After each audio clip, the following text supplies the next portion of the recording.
Hi guys, it's Andrew from M&A Bricks.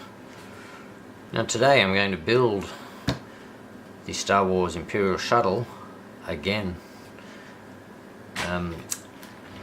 When I first built it, it came in all its little bags, but this is a 2010 set and the bags weren't numbered, which sort of posed a bit of a challenge because you basically had to get all the pieces out and sort them, even though the bags were more or less sorted into categories. But this time, all I've got is 3 giant bags that look something like that. So, we're going to do a quick time lapse now and see exactly how long it takes me just to get the pieces sorted out before I can even start building. So, let's do it.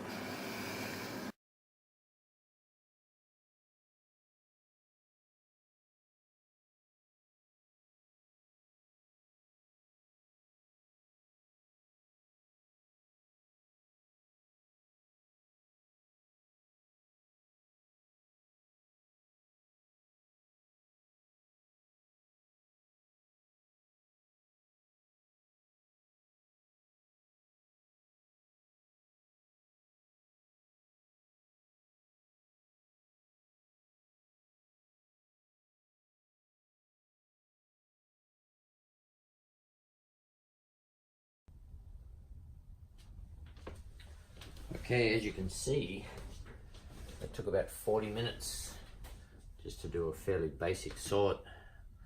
Got Technic beams, narrow plates, wedges, curves, flat plates.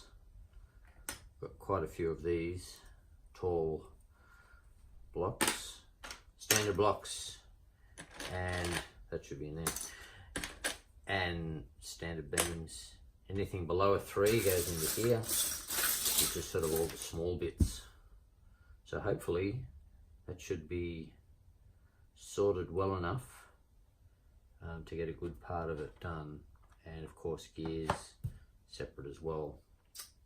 So I might just go ahead and start building.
So here it is guys, the finished product.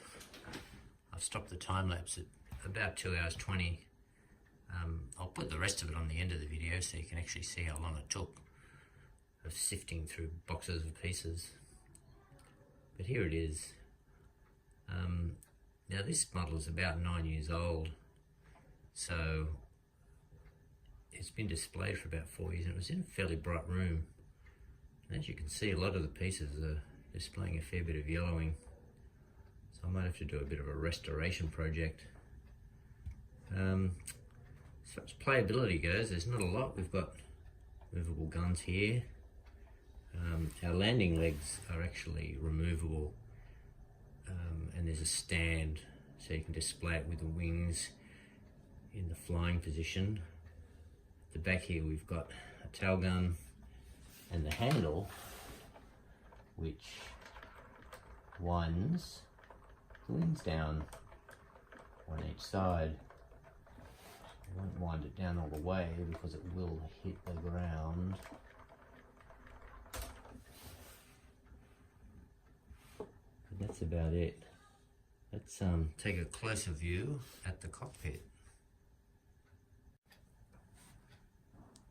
So here's the main bit of playability.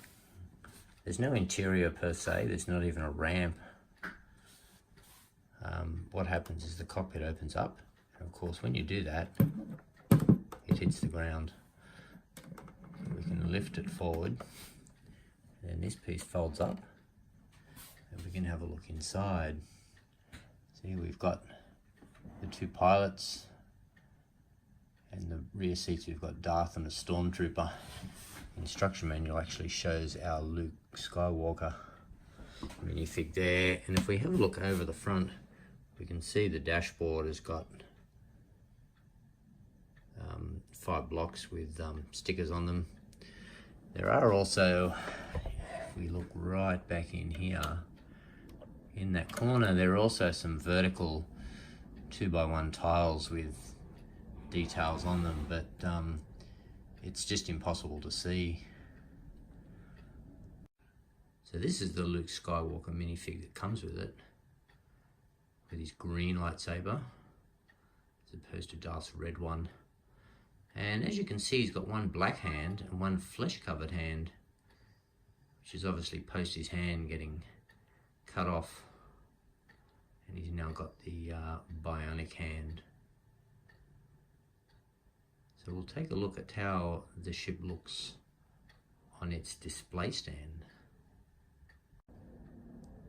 So here's the display stand it comes with when you're displaying it in its flying configuration. Now getting it on there is a bit of a problem, because you've got to remove the landing gear. And to do that, it's quite difficult, because there's no real way to hold it up except by doing that and pulling out our little pins here.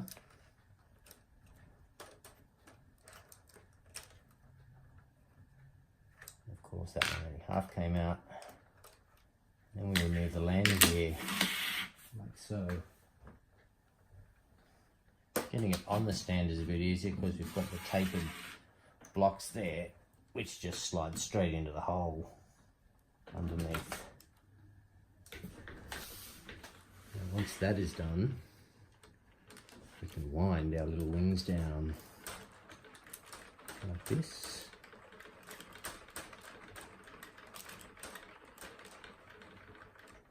And this.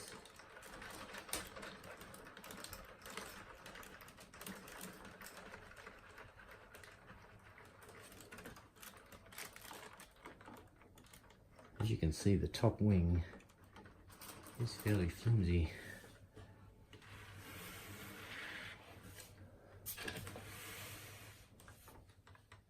So here it is, guys, the finished product. As I said earlier, not much playability, but it does look quite impressive on the shelf, where it does use up a lot of room on the shelf. You can keep watching and you'll see the rest of the speed build and find out exactly how long it took. And thanks for watching.